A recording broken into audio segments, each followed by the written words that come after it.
आता तुम्ही आलात, खूप वर्षापासून आलात तुम्ही, म्हणजे संपर्कात होतात, पण मध्यंतरी काळ तुम्हाला नाही जमलं. हं? आता मी ही गोष्ट तुम्हाला पूर्वी सांगितली होती, पण त्यावेळेस तुम्हाला राग आला माझा. थोडक्यात मी नकारात्मक बोलतोय असं तुमचं झालं होतं. हं? आता काय असेल, थोडक्यात समजलंय मला तुम्ही का आलात, काही कारण आहे त्याच्या मागचं, सगळं ते समजा गोष्टी कळल्यात. पण आज मी काय करणार आहे तुमचं, आज मी व्हिडिओ बनवणार आहे. नाही तसं नाही, नाही म्हणजे मी व्हिडिओ बनवतोय, परंतु तुमचं नाव अथवा तुमचा कसलाही उल्लेख करणार नाही. मुद्दाम म्हणून बनवणार आहे मी, जे आहे तेच बनवणार आहे.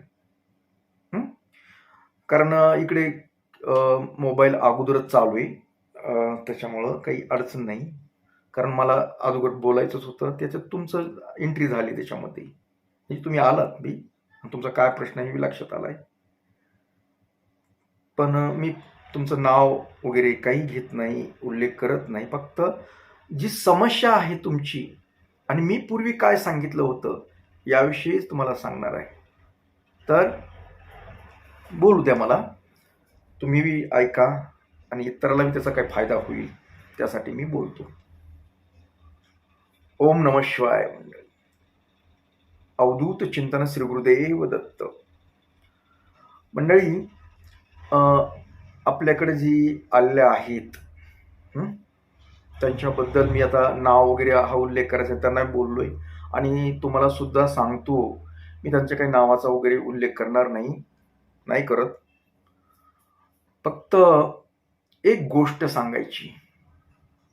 काही वर्षापूर्वी ह्या ताईंनी माझ्याकडे एक समस्या घेऊन आल्या होत्या. ह्या ताई माझ्याकडे समस्या घेऊन आल्या होत्या. त्यांची समस्या अशी होती की समजा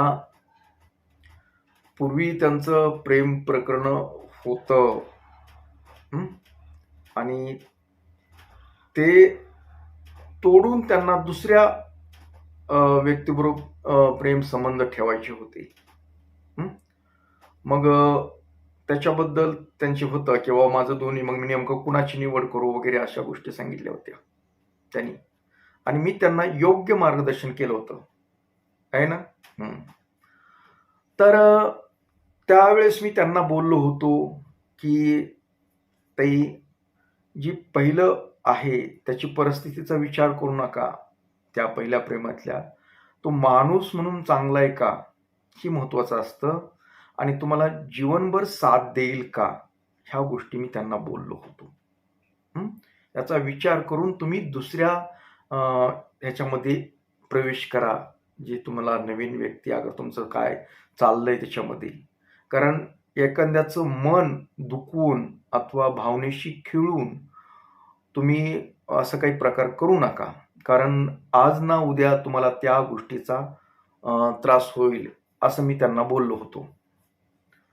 तर त्यावेळेस त्यांना मी जी सांगितली त्या गोष्टीची त्यांना खूप चीड आलती. वरून दाखवत होतं, पण आतून त्यांच्या काय होत होतं हे मी जाणलं होतं. त्यांना सांगितलं होतं की बाबा अशा गोष्टी करू नका, कारण भविष्यामध्ये आपण काही कारणास्तव आपण माणसं चेंज करतो, प्रेम बदलतो, दुसऱ्यावर प्रेम करायचं म्हणजे काही हेतुपूर्वक गोष्टी करतो, आणि ते साध्य नाही झाल्यानंतर आपल्याला खूप टेन्शन येतं. सगळेच प्रेम करतात असं नसतं. जीवनामध्ये एकच व्यक्ती येत असते आपल्या जीवनामध्ये, ते जीवापाड प्रेम करत असते.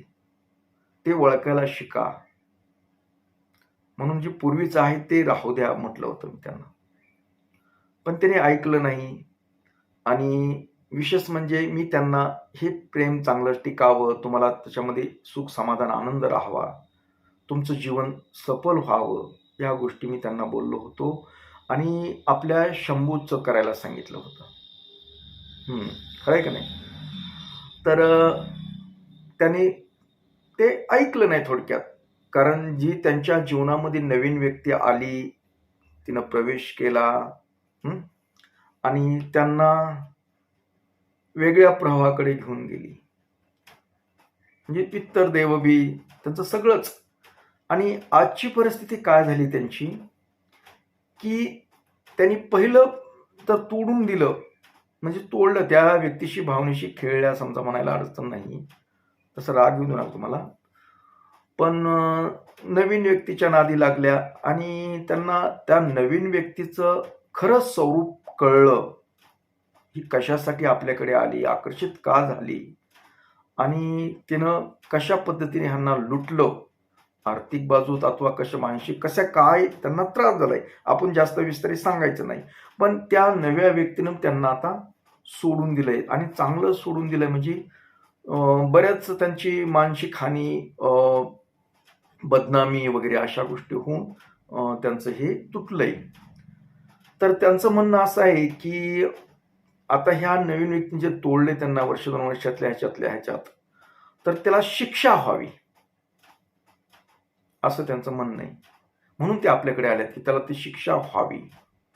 आता हे असं का झालं हे बी तुम्हाला माहित आहे, कारण कुणाच्याही भावनेशी खेळल्यानंतर कोणतीही व्यक्ती असेल, पुरुष असेल, स्त्री असेल, तर त्या व्यक्तीची जी मानसिकता असते, त्याच्या मनातून जी ऊर्जा निघते, नकारात्मक ऊर्जा निघते, त्या ऊर्जेमुळे आपल्याला हे असं पुढे होतं, घडतं आपल्या जीवनामध्ये. कुणाच्या प्रेमाचा असा तिरस्कार करून, त्या व्यक्तीला मनस्ताप करून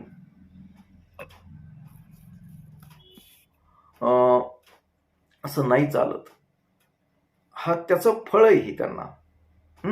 तर ते आपल्याकडे आलेले आहेत की ह्या आता नवीन ज्यानं आपल्याला दगा दिलाय त्या व्यक्तीला त्यांना शिक्षा करायची. मग त्याच्यासाठी ही तोडगा विचारायला आलेला कितीतरी वर्षानं.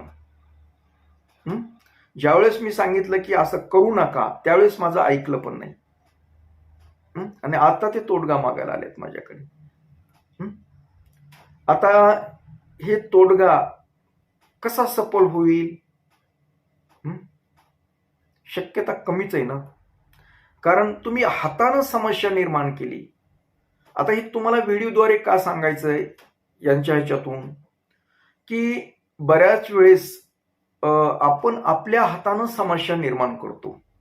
ही त्यांच्या हातानं निर्माण केलेली समस्या आहे. त्याच्यामुळं तोडगा हा काम करू शकत नाही. आणि मी तर कसं आहे माहित आहे का, की कुणालाही विनाकारण त्रास देत नाही आणि त्रास होऊ नये याची दक्षता घेतो.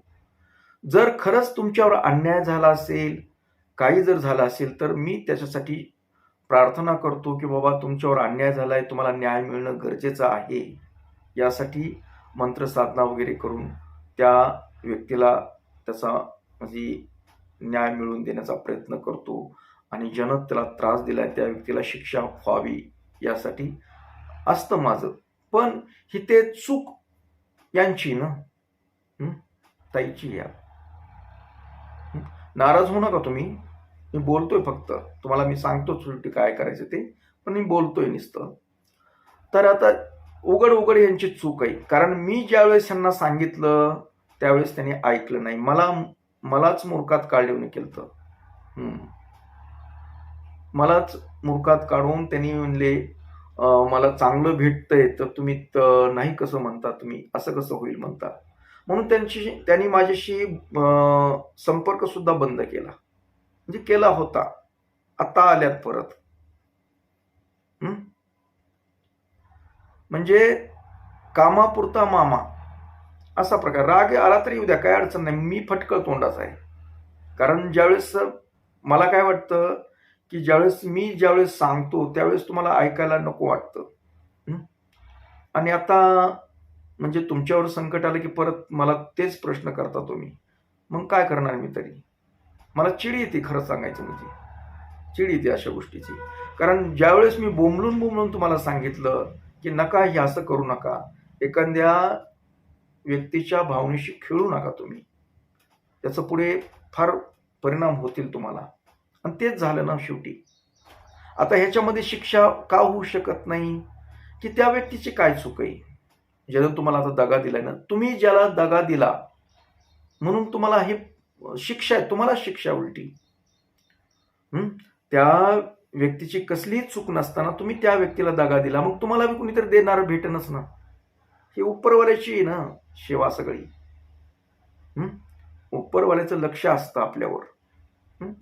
आता तुमच्यापैकी कुणी असं असेल की बाबा मला असं फसवलंय, अमुक असं केलंय, असं जर तुम्हाला वाटत असेल ना, तर अगोदर तुम्ही स्वतःच्या मनाला विचारा की आपल्याकडून काही अशी चूक झाली का? आपण कुणाला काही केलंय का? कुणाची भावनेशी खेळलोत का? कुणाशी आपण दगामस्ती केली का काही? नसेल केली तर तोडगा उपयोगाला पडतो. आपण अघोरी विद्येचा काही परिणाम दाखवत नाहीत, करत बी नाही त्या अघोरी विद्या. आम्ही सरळ सोप्या आणि एकदम साध्या सिंपल गोष्टी करायला सांगतो. पूजा अर्चा ह्या गोष्टी. तर तुम्हाला न्याय मिळतो. उशिरा करणं पण न्याय मिळतो तुम्हाला. अघोऱ्या गोष्टी करायला बिलकुल सांगत नाही मी. जर तुमचं सत्य असेल, खरं असेल, तर तुम्हाला 100% न्याय मिळतो. असं तुम्ही या ताईसारखं जर केलं असेल तर तुम्हाला कसा न्याय भेटेल? तसा हा ताईला सुद्धा भेटण्याची शक्यता कमी आहे, आल्यात माझ्याकडे तरी. कारण सर्वस्व चूक ही ताईची आहे. जर सांगून त्यांना ऐकलं नाही, जर ठीक आहे नसतं सांगितलं तर काही अडचण नव्हती, पण त्यांना मी सांगितलं होतं की बाबा असं काही करू नका तुम्ही. एकनिष्ठ राहा. एकनिष्ठाचे फायदे खूप असतात. विनाकारण कुणाच्या भावनेशी खेळू नका. अशा गोष्टी तुम्हाला सांगून सुद्धा तुम्ही ऐकलं नाही. मला आता तुम्हाला सांगू का, ह्या 8-10 दिवसामध्ये मला जुने लोक नाही आले हो माझ्याकडे. अशात 7-8 झालेत आतापर्यंत, ज्यांना का मी सांगितलं होतं की बाबा असं नसते, असं असते. त्यावेळेस त्यांना खरं वाटलं नाही माझं. 5-6 वर्ष झाले त्यांना माझ्याशी संपर्क. ज्यावेळेस मी त्यांना ह्या गोष्टी सांगितल्या, बऱ्याचशा अशा काही काही समस्याबद्दल मी बोललो होतो की असं होतंय बुडी, भविष्यात असं होऊ शकतंय, तर तुम्ही असं करू नका. तर नाही ऐकलं. आता त्यांना खरं वाटायलंय. आता म्हणून मला संपर्क करायलेत, प्रत्यक्ष येऊन भेटतेत. आता याच्यावर काय करायचं, त्याच्यावर काय करायचं. आता शेवटी काय आहे, माझं मन दुखवलेलं आहे खरं सांगायचं म्हणजे कुठेतरी मला पण वाईट वाटतं ना हो. मी जीव तोडून तुम्हाला लोकांना सांगितलं की बाबा नाही असं नसतंय, तुम्ही मला कसं मूर्खात काढलं की हो. म्हणजे प्रत्यक्ष बोलून नसलं तरी तुमची भावना मला कळत होती ना. आणि तुम्ही स्वतःला थोडंसं विचार करायला पाहिजे होतं की बाबा आपण ह्या माणसानं सांगितल्यानंतर आपण ऐकलं नाही, आपण परत त्याला कसा हा प्रश्न करावा. तुम्ही माफी मागतात, काय करतात, पण शेवटी मन माझं दुखावलं ना, खूप दुखावलं माझं मन. कारण आपण एवढं खरं सांगून सुद्धा यांच्यावर परिणाम नाही झाला ना. आता तुम्ही ती सांगितलेली गोष्ट झाल्यानंतर आता ह्याच्यावर काय तोडगा आहे म्हणून विचारता. वाईट वाटतं, पण असो. आता माझ्या दारात आलात तुम्ही आणि माझं सांगणं कर्तव्य तुम्हाला. मी पर्याय सांगेल तुम्हाला, पण भविष्यात तरी अशा चुका करू नये आणि होऊ नये तुमच्याकडून असं कुणाला त्रास. मी फक्त तोडगे देतो ज्याच्यावर अन्याय झालाय, खरंच का त्याला अत्यंत गरज आहे आणि विनाकारण कुणी त्रास देतंय त्या व्यक्तीला, अशा वेळेस मी प्रयोग करतो, सांगतो. मी असं तुमच्या काही बी तुम्ही काहीही करायचं आणि आम्ही उपाय सांगायचे नाही ना, जमणार ते. नाही करू शकत, तसं नाही करू शकत. कारण खरंच जर तुमच्यावर अन्याय झाला असेल तरच करतो मी. म्हणजे आम्ही सांगायचं, तुम्ही ऐकायचं नाही, चूक करायची परत आम्हाला निस्तारायला लावायचं, हे कुणी सांगितलंय? कारण ते देवाला बी आमच्या मान्य नाही, मला पण मान्य नाही. आता मी याच्यावर काय करायचं, कसं सौम्य करायचं, हे पण गोष्टी बोलणार आहे तुम्हाला. ह्याच्यात व्हिडिओद्वारे सांगायला असं काही नाही, पण मी सांगतो तुम्हाला वैयक्तिकरित्या. कारण मी तुम्हाला शिवभक्ती करा, स्त्रियांनी समजा दत्तभक्ती करायला हे नाही चालणार, तुम्ही दुसऱ्याचं ऐकून ते. आता मी दत्तभक्तीतलाच आहे, पण नियम आहेत ना माझे, काही माझे पत्ते आहेत काही, त्या पत्ते पाळूनच करतो ना मी. तुम्ही पाळतात का पत्ते? आता नेमकं तुम्ही स्वामींचं करायला दत्तभक्ती करायला चालू केलं म्हणता. मी बऱ्याच वेळेस असं बी सांगितलंय, की बाबा दत्तात्रय महाराज ही ब्रह्मचार्याचं हे स्त्रियांनी पूजा वगैरे अगर स्पर्श वगैरे करायचा नसतो. अगर त्यांना तुम्ही जे आता वैवाहिक म्हणजे आपण एक शारीरिक संबंधाचे वगैरे अशा गोष्टी असतात. ह्या गोष्टीसाठी तुम्ही त्यांचं म्हणजे तोडगे वापरू नका. ह्या पण गोष्टी बोलतो ना. तरी तुम्ही त्या गोष्टी केल्यात. एकंदरीत शेवटी देवांना सुद्धा मान्य नव्हती ही गोष्ट. तरी ती तुम्ही केली. मग कसं साध्य होईल? त्रास होणारच ना हो तुम्हाला. याच्यात काय वाईट गोष्ट आहे? त्रास ही ठरलेलाच असतो अशा गोष्टीला. आपल्या हातानं आपण संकट ओढवून घेतो. आपल्या अंगावर घेतो. त्यासाठी ब्रासो आता जास्त लांब होत नाही. पण आता समजा हे चालू आहे मोबाईल बी, की तुम्ही मंडळी की असं काही करू नका. विनाकारण कुणाच्याही भावनेशी खेळू नका. जर तुमच्या कुणी भावनेशी खेळलं असेल, काही केलं असेल आणि त्याच्यामुळे तुम्हाला त्रास होत असेल, तुमच्या भावनेशी खेळून कुणी तुम्हाला दगा केला असेल, काही केलं असेल, अगर तुम्हाला समजा काही स्वप्न दाखवले आणि ते स्वप्न मिसकडून टाकले तुमचे, खोटे नाटक करून तुमचं काही समजा तुमच्याकडून काही घेतलं गोष्ट असतील अथवा काही तुमच्या संबंध स्थापन केले असतील खोटं नाटे बोलून, त्याच्यामुळे तुम्ही मानसिक तणावामध्ये गेला असाल, काही होत असेल, त्रास होत असेल तुम्हाला, तर तुम्हाला काही मी पूजा वगैरे काही सांगतो. वैयक्तिक तुम्ही फोन वगैरे करा, व्हॉट्सअपला मेसेज करा, तुमची सर्व माहिती सांगा नेमकं काय झालं होतं. मला जर योग्य वाटलं, खरंच तुमच्यावर अन्याय झाला आहे, तर मी तुम्हाला पूजा अर्चेद्वारे, मंत्रसाधनेद्वारे जे तुमच्यावर अन्याय झाला आहे त्या समोरच्या व्यक्तीला शिक्षा व्हावी यासाठी मी काही तोडगे सांगतो. पण खरंच तुमच्यावर अन्याय झाला पाहिजे. उगाच काहीतरी असं काहीतरी चुका करता आणि आम्हाला सांगता, तर आम्ही ते बघून नाही करू शकत तुम्हाला सहकार्य. थोडासा राग आला तरी चालतं, कारण मी काही उपाय सांगतो ते ₹1 तुमच्याकडून घेत नाही. अगर कुठलं काही पैशाचे काही करत नाही. एक सामाजिक काम, एक अडचणीतल्या माणसाला सहकार्य करणं या हेतूनं मी काम करतो. त्याच्यामुळं तुम्ही पैशाची लालूच दाखवून आम्हाला काहीही करायला लावताल, तर ते काही होणार नाही आपल्याकडून.